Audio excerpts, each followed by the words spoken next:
ಬಡತನದ ಬೇಗೆಯಲ್ಲಿ ಬೇಯ್ತಿದ್ದಂತಹ ತಂಗಿಗೆ ದಿಢೀರನೆ ಅಣ್ಣನ ಕರೆ ಬರುತ್ತೆ. ಏ ತಂಗಿಯಮ್ಮ, ನಿಮ್ಮ ಮನೆ ಮುಂದೆನೆ ಹೋಗ್ತಿದ್ವಿ ಕಣೆ, 5 ನಿಮಿಷ ನಿಮ್ಮ ಅತ್ತಿಗೆನೂ ಜೊತೆಲಿದ್ದಾಳೆ, ಬಂದು ಹೋಗ್ತೀವಿ ಅಂತ ಹೇಳಿದಾಗ ಅಣ್ಣ ಬರ್ತಿದ್ದಾನೆ ಅನ್ನೋ ಖುಷಿ ಜೊತೆಗೆ ದುಃಖ. ಮನೇಲಿ ಏನೂ ಇಲ್ಲ ಅಣ್ಣನಿಗೆ ಕೊಡೋಕ್ಕೆ ಅಂತ ಒಳಗೆ ಹೋಗಿ ನೋಡ್ತಾಳೆ. ಸ್ವಲ್ಪ ಹಾಲಿರುತ್ತೆ, ಅದಕ್ಕೆ ಒಂದಷ್ಟು ನೀರು ಹಾಕ್ಬಿಟ್ಟು 2 ಕಪ್ ಅಷ್ಟೇ, ಪುಟ್ಟ ಕಪ್ಪಲ್ಲಾಗೋಷ್ಟು ಟೀ ಮಾಡಿ ಇಡ್ತಾಳೆ. ಅವ್ರಿಗಾಗಿ ಕಾಯ್ತಿರ್ತಾಳೆ. ಅವಳಿಗೊಂದು ಆಘಾತ ಕಾದಿರುತ್ತೆ. ಕಾರಣ ಅದಕ್ಕೆ ಅಮ್ಮ ಕೂಡ ಜೊತೆಗೆ ಬಂದಿರ್ತಾರೆ. 3 ಜನರಿಗೆ ಕೊಡೋದಕ್ಕೆ ಏನೂ ಇಲ್ವಲ್ಲ ಅಂತ ನೊಂದ್ಕೊಂಡು ಒಂದು ಐಡಿಯಾ ಮಾಡ್ತಾಳೆ. ಅವರಿಬ್ಬರಿಗೂ ಟೀ ಕೊಟ್ಬಿಟ್ಟು ಅತ್ತಿಗೆಗೆ ಮತ್ತು ಅವ್ರ ಅಮ್ಮನಿಗೆ ಬರೀ ನೀರು ಕೊಟ್ಬಿಟ್ಟು ಹೇಳ್ತಾಳೆ ಅಣ್ಣನಿಗೆ, ಅಣ್ಣ ನನಗೆ ಗೊತ್ತು ನಿನಗೆ 7 ಅಪ್ ಅಂದರೆ ತುಂಬ ಇಷ್ಟ ಅಂತ, ತಗೊಳ್ಳೋ ಅಂತ ಕೊಡ್ತಾಳೆ. ಕುಡ್ದಿದ್ದ ಕೂಡಲೇ ಅಣ್ಣನಿಗೆ ಗೊತ್ತಾಗುತ್ತೆ ಅವಳ ಪರಿಸ್ಥಿತಿ ಏನು ಅಂತ.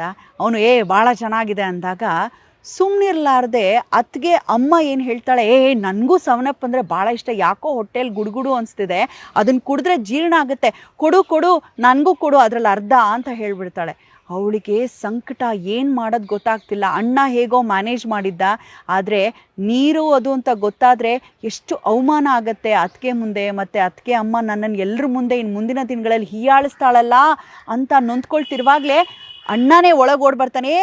ಇರಿ ಅತ್ತೆ, ನಾನೇ ಗ್ಲಾಸ್ ತೊಗೊಂಬರ್ತೀನಿ ಅಂತ ಒಳಗೆ ಹೋಗಿ ಆ ಗಾಜಿನ ಲೋಟಾನ ಕೆಳಗೆ ಬೀಳಿಸಿ ಒಡೆದು ಛೇ ಬಿದ್ದೋಯ್ತು ಕೆಳಗೆ, ಇರಿ ಅತ್ತೆ ಆಚೆ ಹೋಗಿ ತೊಗೊಂಡು ಬರ್ತೀನಿ ನಾನೇ ಅಂಗಡಿಯಿಂದ ಅಂತ ಹೇಳ್ದಾಗಳು, ಅದು ನನ್ನ ಋಣದಲ್ಲಿ ಇಲ್ಲ ಅಂತ ಅನಿಸುತ್ತೆ, ಬಿಡಪ್ಪ ಆಚೆ ಹೋದಾಗ ಕುಡಿಯೋಣ ಬಿಡು ಅಂತ ಹೇಳಿದಾಗ ಮನಸ್ಸಿಗೆ ಒಂದು ರೀತಿಯ ಸಮಾಧಾನ ಆಗತ್ತೆ ಆ ತಂಗಿಗೆ. ಕಾರಣ ಪರಿಸ್ಥಿತಿಯನ್ನು ನಮ್ಮಣ್ಣ ಎಷ್ಟು ಚೆನ್ನಾಗಿ ನಿಭಾಯಿಸ್ತಾ ನನ್ನ ಮಾನೋ ಹೋಗೋದನ್ನು ಕಾಪಾಡಿಬಿಟ್ನಲ್ಲ ಅಂದ್ಕೊಂಡು ಆಚೆ ಹೋಗುವಾಗ ನಗ್ನಗ್ತಾ ಬಹಳ ಖುಷಿಯಿಂದ ಕಣ್ತುಂಬ ನೀರು ತುಂಬಿಕೊಂಡು ವಿದಾಯ ಹೇಳೋ ಸಮಯದಲ್ಲಿ ಅವರು ಮುಂದೆ ಹೋಗ್ತಿದ್ದ ಹಾಗೆ ಅಣ್ಣ ಹಿಂದೆ ಬಂದು, ಬೇಗ ಹೋಗು, ಒಳಗೆ 7 ಅಪ್ ಕೆಳಗೆ ಬಿದ್ದು ಒಡೆದೋಗಿದೆ, ಇರುವೆ ಮುತ್ಕೊಳ್ಳುತ್ತೆ ಅಂತ ಕೈ ಕುಲ್ಕಿ ಕೈಯಲ್ಲಿ ಒಂದಷ್ಟು ಹಣ ಇಟ್ಟು ಫಸ್ಟು ಮನೆಗೆ ಸಾಮಾನು ತೊಗೊಂಬ ತಂಗಿಯಮ್ಮ ಅಂತ ಹೇಳಿ ಹೋದಾಗ ಅವಳು ಕಣ್ಣಲ್ಲಿ ಧೋ ಅಂತ ನೀರು ಸುರಿತಂತೆ.